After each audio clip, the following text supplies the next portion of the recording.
President of Ukraine Volodymyr Zelensky confirmed the capture of North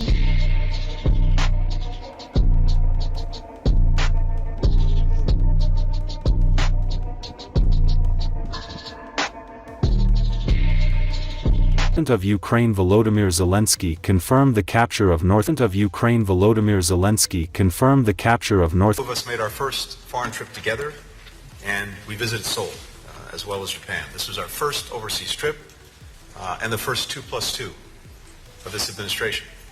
I just got back from another trip to the Indo-Pacific a couple of weeks ago, which by our count was my 20th trip to the region since the start of this administration.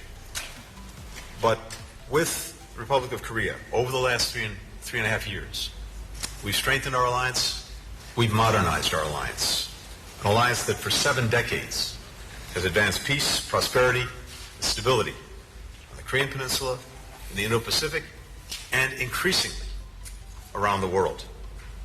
Today, we have an opportunity to build on that progress and to also lay the groundwork to ensure that we continue delivering shared security and shared opportunity for our people in the years to come. Now, one of the things that we emphasized today was a reaffirmation of the United States' ironclad commitment to the ROK security, and that includes through extended deterrence. That's especially important in light of the ongoing provocations coming from North Korea, including another ICBM launch just yesterday. We condemn it in the strongest terms. The latest launch of many and other provocative actions that it's taken. Flagrant violations all of multiple UN Security Council resolutions. All countries should be demanding that the DPRK cease these destabilizing actions. We are closely consulting with our partners and also with Japan. In fact, Foreign Minister Cho and I were on the phone early this morning with our Japanese counterpart, and we will be focusing, as always, on this in the days to come, including the actions we'll take in response. All of this reinforces the Pacific and on the Korean Peninsula in particular, even as we work with European partners to respond to the DPRK's deepening security relationship with Russia. We now assess that there are some 10,000 North Korean soldiers in total in Russia. And the most recent information indicates that as many as 8,000 of those North Korean forces have been deployed to the Kursk region. We've not yet seen these troops deploy into combat against Ukrainian forces, but we would expect that to happen in the coming days. Russia has been training DPRK soldiers in artillery, UAVs, basic infantry operations, including trench clearing, indicating that they fully intend to use these forces in frontline operations. Should these troops engage in combat or combat support operations against Ukraine, they would become legitimate military targets. Now, one of the reasons that Russia is turning to these North Korean troops is that it's desperate. Putin has been throwing more and more Russians into a meat grinder of his own making in Ukraine.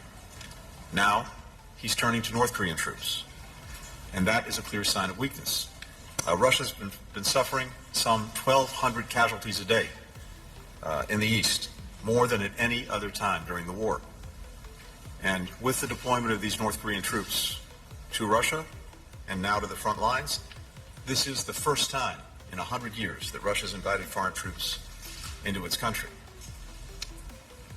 Our two sides today discussed a range of options in response, and we're closely coordinating with allies and partners, particularly our European partners. We're continuing to serve security assistance to Ukraine, the United States, and we'll announce more in the coming days. What we're also seeing underscores the indivisibility of security between the Indo-Pacific and Euro-Atlantic theaters, something that is clearer and clearer to all of our allies and partners in both Europe and the Indo-Pacific. It's reflected in South Korea's growing partnership with NATO, as well as its support for Ukraine, providing generators, humanitarian assistance, and we've discussed what more the Republic of Korea may do in the future. But in all of the conversations that I've been having with partners in both Europe and the Indo-Pacific, increasingly we see a focus on the indivisibility of the security.